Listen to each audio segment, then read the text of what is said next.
Assalamualaikum warahmatullahi wabarakatuh. Saya Ardi Nasmiruddin, NIM channel 11181393. Di kesempatan kali ini saya akan melakukan pemeriksaan neurologi lainnya. Sebelum saya melakukan pemeriksaan, saya akan mencuci tangan terlebih dahulu.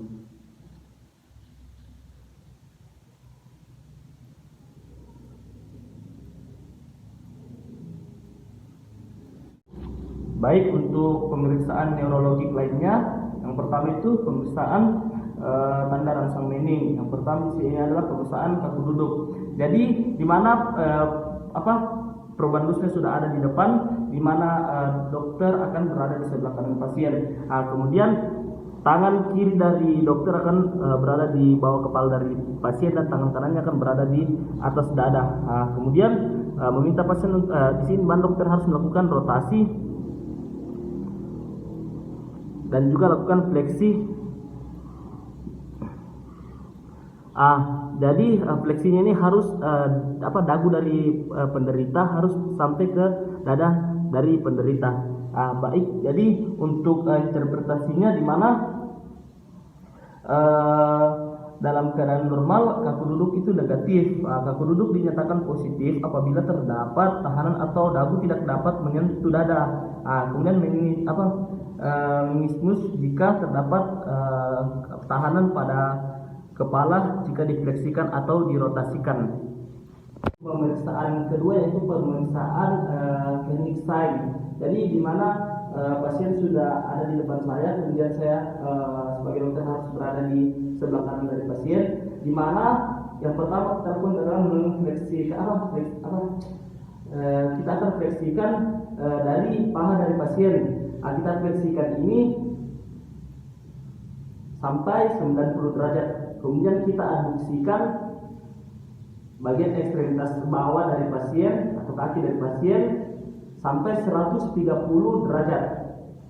Oke, baik, di sini interpretasinya negatif jika sampai 150 derajat itu pasien masih tidak merasakan nyeri. Kemudian positif jika di mana pasien merasakan nyeri atau kaku jika kita lakukan sampai 150 derajat, atau biasanya dia tidak sampai 150 derajat dan dia kakinya kan sudah merasakan kaku atau nyeri. Itu pemeriksaan Brudzinski 1. Jadi di mana pasien dokter harus berada di sebelah kanan pasien, kemudian tangan kiri dari dokter akan berada di bawah kepala dari pasien dan tangan kanan akan berada di dada dari pasien. Kemudian pasien diminta untuk dibantu dari dokter untuk memfleksikan kepalanya.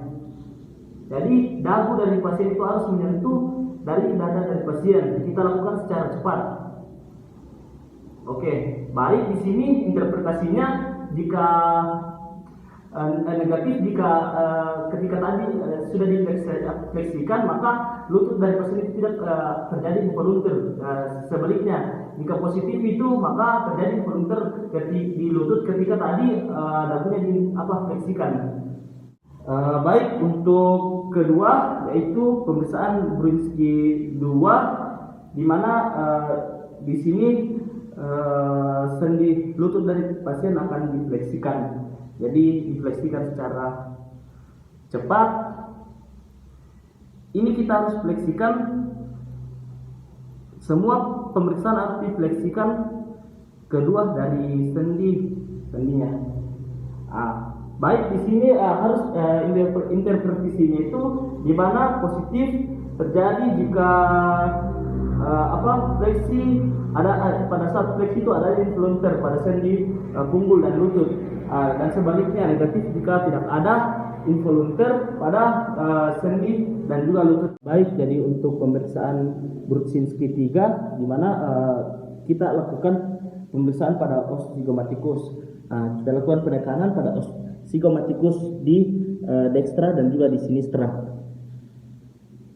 Oke, baik, di sini interpretasinya positif jika terjadi involunter pada kedua sendi siku, dan jika tidak terjadi apa-apa itu pada penekanannya itu hasilnya negatif. Oke, baik, selanjutnya pemeriksaan Brudzinski 4, di mana di sini harus dilakukan penekanan pada sintesis os pubis. Tabe Ibu. dengan tangan kanan. Jadi kita harus melakukan dengan tangan kanan. Kemudian di sini interpretasinya positif jika terjadi fleksi influenter pada kedua tungkai bawah. Kemudian negatif jika Oke, baik.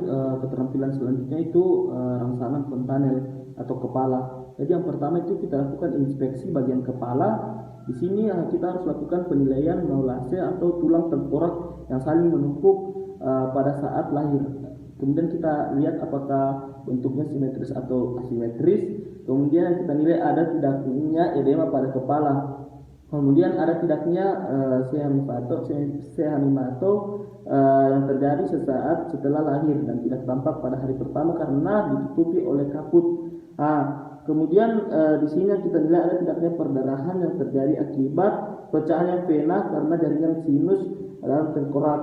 Kemudian kita palpasi bagian kepala, sepanjang garis sutura dan fontanel di mana bayi dalam keadaan duduk dan tenang. Kemudian kita menilai dan mengukur lebarnya. Kita ukur lebarnya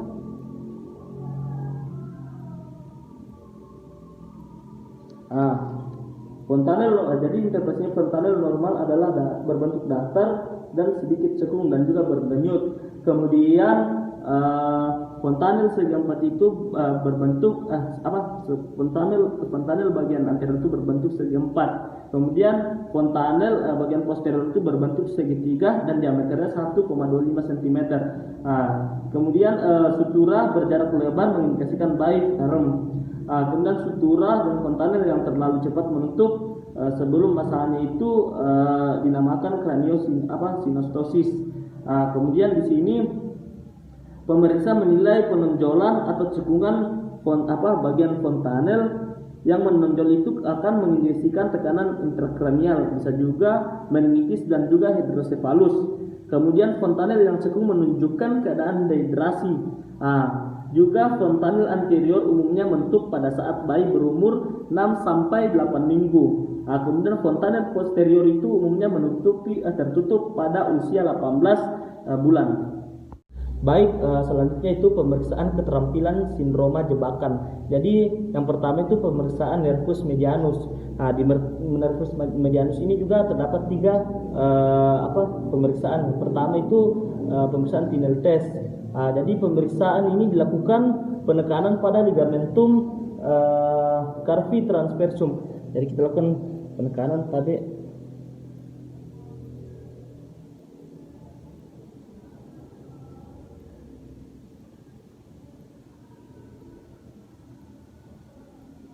Oke, baik. Di sini interpretasinya yaitu timbul nyeri yang menjalar dari pusat penekanan itu ke daerah-daerah yang dinervasi oleh nervus medianus. Kemudian jika negatif itu tidak ada rasa nyeri dan tidak timbul juga pada daerah-daerah yang dinervasi. Kemudian kedua itu pemeriksaan Palen test. Jadi di mana sini kita harus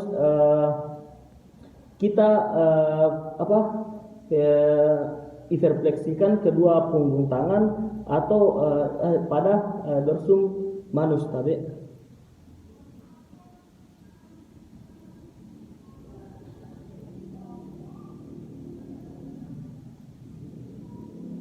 Di sini juga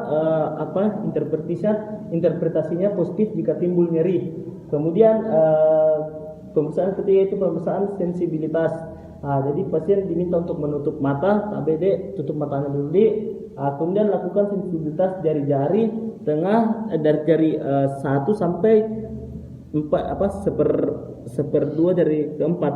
Jadi kita di sini lakukan sensibilisasi menggunakan jarum.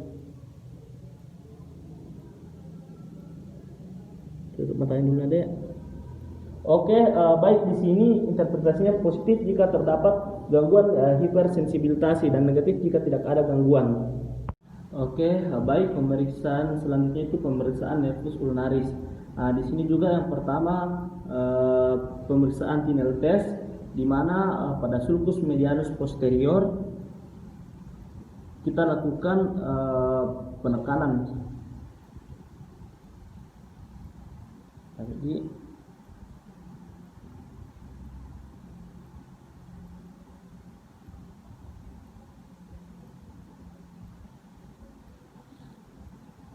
Di sini jika terjadi jebakan di daerah tersebut maka akan timbul nyeri pada jaringan pada bagian inferior sampai ke setengah jari 4 di bagian bawah. Kemudian yang kedua pemeriksaan panel test. Panel test. Jadi pemeriksaan panel test ini kita lakukan di tepi lateral dari os pisiformis. Os pisiformis.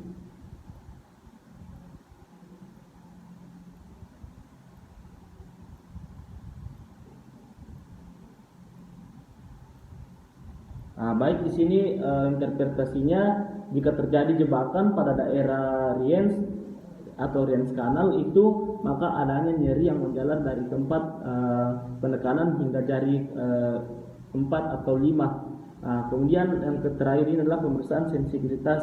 Di sini kita lakukan di bagian tepi ulnar atau tenar. Di sini kita lakukan berikan rangsangan menggunakan jarum.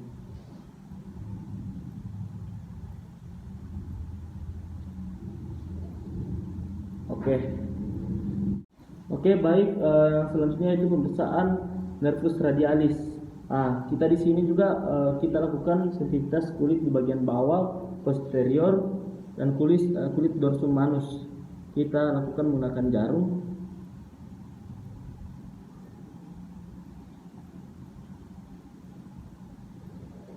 Baik.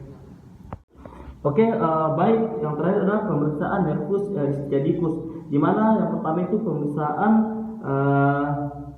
Lascaux test, di mana di sini kita mengangkat subjek atau kaki sambil menahan lutut tetap lurus.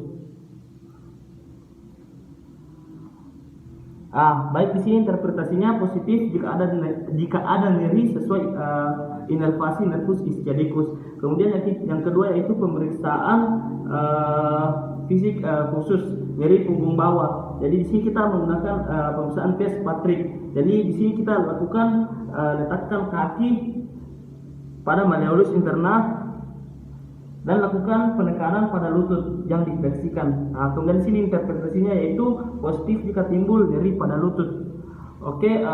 Baik, selanjutnya yaitu pemeriksaan kontra Patrick. Jadi kita lakukan adduksi dan penekanan.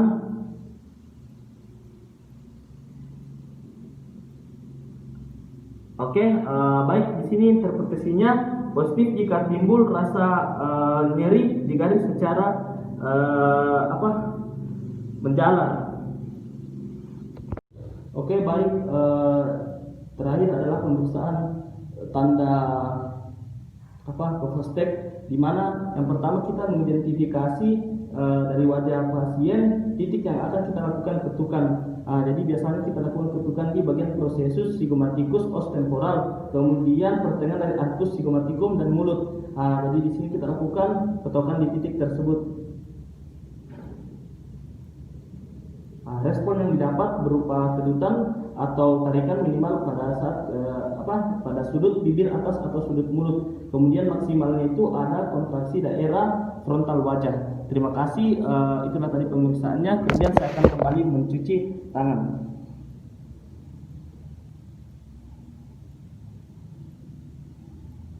Terima kasih. Assalamualaikum warahmatullahi wabarakatuh.